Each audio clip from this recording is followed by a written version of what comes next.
मोक्षमार्गस्य नेतारं भेत्तारं कर्म भूभृतां ज्ञातारं विश्वतत्त्वानां वन्दे तद्गुणलब्धये।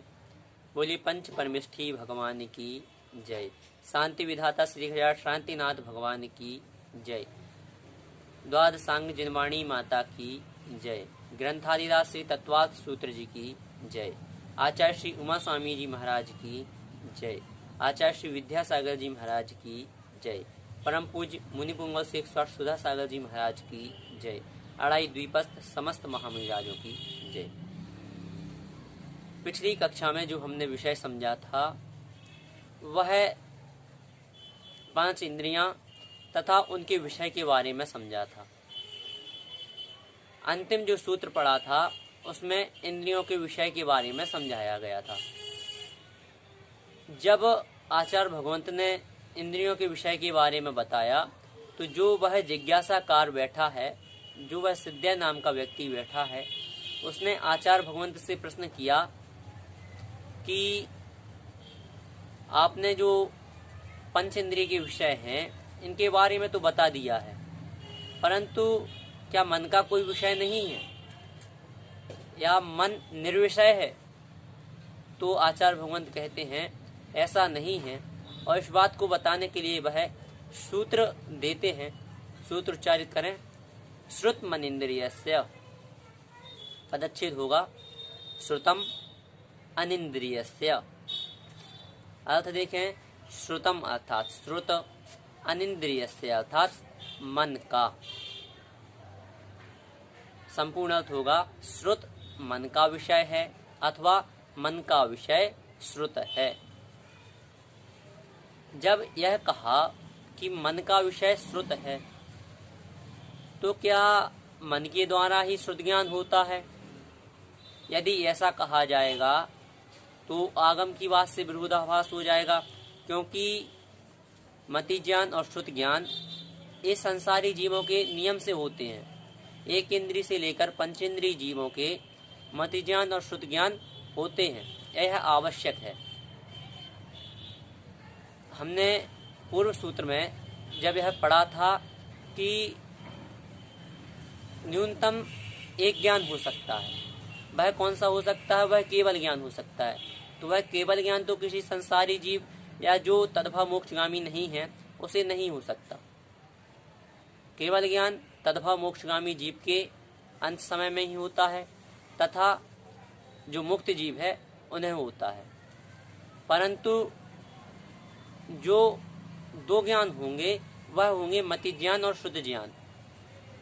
यह 2 ज्ञान संसारी अवस्था में होते हैं, तो इसलिए संसारी जीव को कम से कम न्यूनतम 2 ज्ञान होंगे। जो संसार में ही भ्रमण करने वाले जीव हैं उन्हें कम से कम 2 ज्ञान होंगे, वह है मति ज्ञान और श्रुत ज्ञान। अब जब श्रुत ज्ञान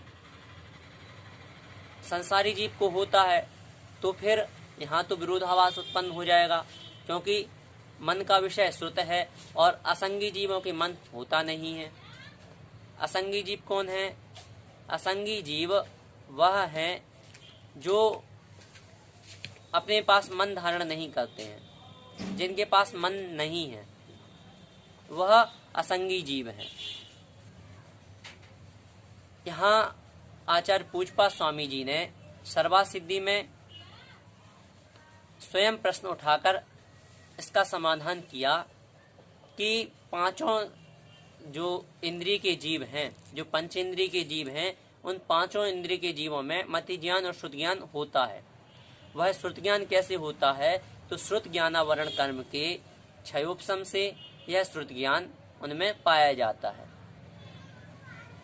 उनके मन न होने के कारण उनमें वह ज्ञान रूप नहीं होता है अथवा प्रकट रूप नहीं होता है, लेकिन उनमें श्रुत ज्ञान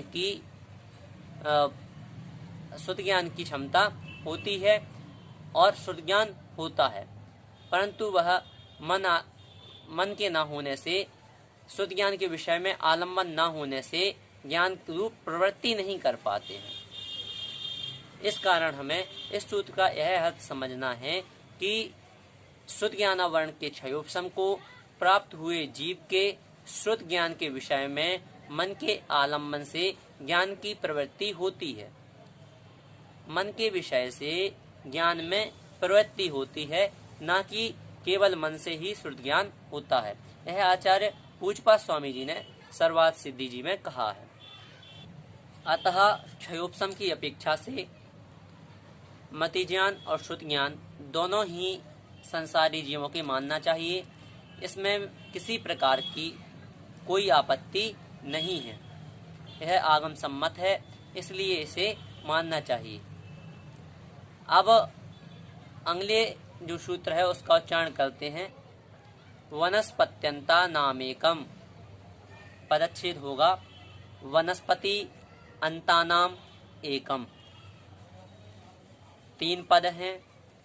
वनस्पति अंतानाम एकम अर्थ होगा वनस्पति अर्थात वनस्पति का एक, अंतानाम अर्थात तक के, एकम अर्थात एक इंद्रिय होती है। संपूर्ण अर्थ होगा कि वनस्पति कायिक तक के जीवों के एक इंद्रिय अथवा एकम अर्थात प्रथम इंद्रिय होती है। इस प्रकार से अर्थ होगा। अब इसमें विशेष जानते हैं कि वनस्पति तक के जो जीव हैं वह कौन से हैं। तो वह जो प्रथम सूत्र कहा था, पृथ्वी का एक, जल का एक, अग्नि का एक, वायु का एक, वनस्पति का एक, यह 5 स्थावर जीव जो बताए थे, वह 5 स्थावर जीव अर्थात वनस्पति का एक तक के जीव एक प्रथम इंद्रिय को धारण किए हुए होते हैं। तो यहाँ यह अर्थ ग्रहण करना है कि पृथ्वी का एक, जल का एक, अग्नि का एक, वायु का एक और वनस्पति का एक, यह 5 इंद्रियों के जीव प्रथम इंद्रिय अर्थात स्पर्शन इंद्रिय के धारक होते हैं।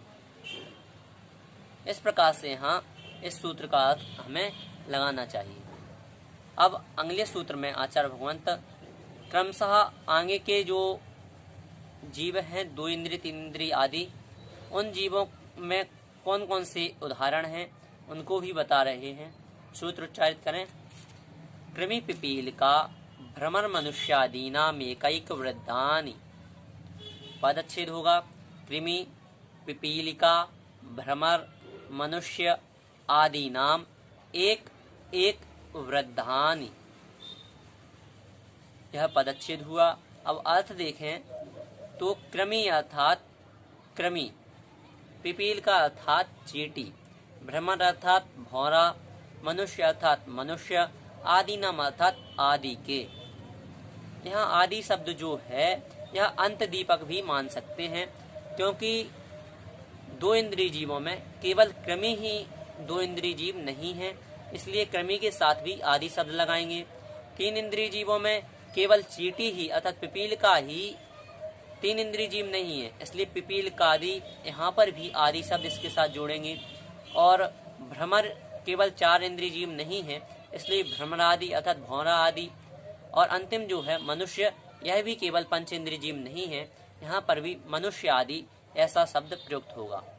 यहाँ आदि अर्थात जो यह 4 जीव हैं, इनके क्रमशः एक एक इंद्रिय वृद्धानि अर्थात अधिक होती है।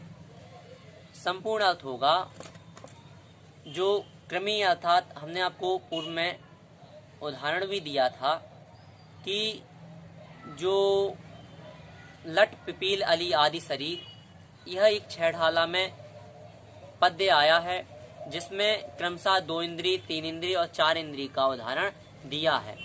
वह उदाहरण यहीं से उद्धृत हो सकता है, तो यहाँ भी वही उदाहरण है। कृमि अर्थात जो गेहूं आदि में लट आदि पाई जाती हैं, वह 2 इंद्रिय जीव। पिपील का अर्थात चींटी आदि जो हैं वह 3 इंद्रिय जीव। भौरा आदि 4 इंद्रिय जीव तथा मनुष्य और त्रेंचों में जो 5 इंद्रिय हैं वह 5 इंद्रिय जीव। इस प्रकार से इनके क्रमशः एक एक इंद्रिय की वृद्धि होती है। वह कैसे होती है? तो जो कृमि आदि जो जीव हैं वह एक इंद्रिय तो हमने पहले पढ़ लिया, वनस्पति का एक तक के जीव एक इंद्रिय है, अर्थात स्थावर जीव जो है वह एक इंद्रिय जीव है। तो अब एक इंद्रिय की यहाँ वृद्धि होगी, तो 2 इंद्रिय जीव कौन है? कृमि 3 इंद्रिय जीव पिपील का अर्थात चींटी, 4 इंद्रिय जीव भ्रमर अर्थात भौरा आदि, और 5 इंद्रिय जीवों में मनुष्य आदि जो जीव हैं यह 5 इंद्रिय। इस प्रकार से यहाँ एक एक इंद्रिय की वृद्धि होगी। जब आचार्य भगवंत ने 5 इंद्रियों तथा उनके उदाहरण को बता दिया कि कौन से जीव किस इंद्रिय के धारक होते हैं, तो वह जो जिज्ञासाकार वहां बैठा था अब वह पुनः मन में संकित होता है और कहता है कि आचार्य भगवान, आपने तो समनस्क और आमनस्क 2 भेद बताए थे, वह 2 भेद कैसे हैं, समनस्क कौन है? तो जब वह यह प्रश्न पूछता है तो आचार्य भगवान उसकी इस जिज्ञासा के समाधान के लिए सूत्र बोलते हैं। सूत्र उच्चारित करें, संजनः समनस्काः, पदच्छेद होगा संजनः समनस्काः, 2 ही पद हैं। संजनः अर्थात संगी होते हैं। कौन होते हैं? तो समनस्काः अर्थात मन सहित जीव। संपूर्ण अर्थ होगा मन सहित जीव को संगी कहते हैं। यहाँ हमें यह बात भी जानना है कि केवल 5 इंद्रियों में ही संगी और असंगी का भेद होता है। शेष सभी जो जीव हैं वह सभी नियम से असंगी ही होते हैं, क्योंकि इनको मिलने का क्रम जो है वह पहले स्पर्श, रसना, घ्राण, चक्षु, कर्ण और मन, इस प्रकार से क्रमशः इन 6 का क्रम है। जो 5 इंद्रिय जीव है उसके मन हो भी सकता है और नहीं भी हो सकता है। 5 इंद्रिय धारक जीव ही मन को धारण करता है, यह निश्चित है। परंतु जो 1 इंद्रिय से लेकर 4 इंद्रिय तक के जीव हैं वह नियम से असंगी, असैनी, अमनस्क ही होते हैं, ऐसा जानना चाहिए। अब जो नरक गति के जीव हैं वह कौन से इंद्रिय के धारक जीव हैं? तो वह 5 इंद्रिय के धारक जीव ही हैं। ऐसा शास्त्रों में पढ़ने को हमें मिलता है, इसलिए हमें उन्हें 5 इंद्रिय धारक जीव ही मानना चाहिए। अब अगले सूत्र में आचार्य भगवंत विग्रह गति के बारे में बता रहे हैं कि विग्रह गति क्या है। सूत्र उच्चारित करें, विग्रह गतौ कर्मयोगः। पदच्छेद देखें, विग्रह गतौ कर्मयोगः, इस प्रकार से पदच्छेद होगा। विग्रह गतौ का अर्थ होगा विग्रह गति, और कर्मयोगः का अर्थ कर्माण काय योग। इस प्रकार से इनका शाब्दिक अर्थ होगा। संपूर्ण अर्थ देखें, विग्रह गति में कर्माण काय योग होता है, इस प्रकार से इसका संपूर्ण अर्थ होगा। जो कर्म योग है वह क्यों होता है? तो जो शरीर कर्म के निमित्त से बना होता है वह कर्म योग अर्थात कर्माण शरीर कहलाता है। जो शरीर कर्मों के स्वरूप से ही अर्थात कर्मों के समूह से ही बनता है वह ही कर्माण शरीर कहलाता है। कर्माण शरीर किनका होता है? तो कर्माण शरीर जितने भी संसारी जीव हैं उन सभी का होता है। यहाँ आचार्य भगवंत इतना भी स्पष्ट कर रहे हैं कि विग्रह गति में भी जीव का शरीर कर्माण शरीर होता है। वह कर्म पुद्गलों को, कर्म रूप वर्गणाओं को ग्रहण करता है। विग्रह गति किसे कहते हैं? तो विग्रह अर्थात होता है शरीर और गति का अर्थ होता है गति। यहाँ विग्रह गति की जो परिभाषा बनेगी वह यह बनेगी कि शरीर को प्राप्त करने के लिए जो गति की जाती है वह विग्रह गति कहलाती है। इसके संदर्भ में आगे भी हम कुछ और सूत्र पढ़ेंगे, उसमें इसका विशेष व्याख्यान भी हम जानेंगे।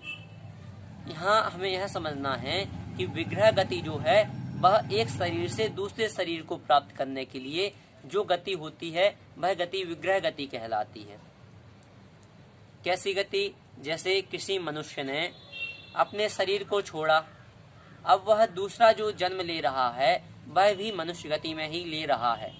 यह एक उदाहरण मात्र है। तो जब वह मनुष्य गति में ही जन्म ले रहा है तो वह अपने शरीर से जो आत्म प्रदेश निकालेगा, वह आत्म प्रदेश सीधे जाएंगे या किस प्रकार से मोड़े लेंगे, किस प्रकार से जाएंगे, तो वह वैसे जाकर उस दूसरे शरीर में अपने आत्म प्रदेशों को गर्भित करेंगे। तो उस समय तक जो गति होती है वह विग्रह गति कहलाती है और उसमें कर्मण का योग बनता है। उसमें जीव कर्म रूप पुद्गल वर्गणाओं को ग्रहण करता है। आज हमने 5 सूत्रों को समझा। श्रुतमनिन्द्रियस्य वनस्पत्यंता नामेकम कृमि पिपीलिका भ्रमण मनुष्यादीनामेकैकवृद्धानि संजिनः समनस्काः विग्रहगतौ कर्मयोगः। इस प्रकार से आज 5 सूत्रों को हमने समझा। इसके संदर्भ में यदि आपकी कोई जिज्ञासा है तो आप हमें भेज सकते हैं। आप हमें YouTube चैनल पर भी कमेंट के माध्यम से बता सकते हैं अथवा हमारे WhatsApp नंबर पर भी आप हमें अपनी जिज्ञासाएं भेज सकते हैं। जय जिनेंद्र।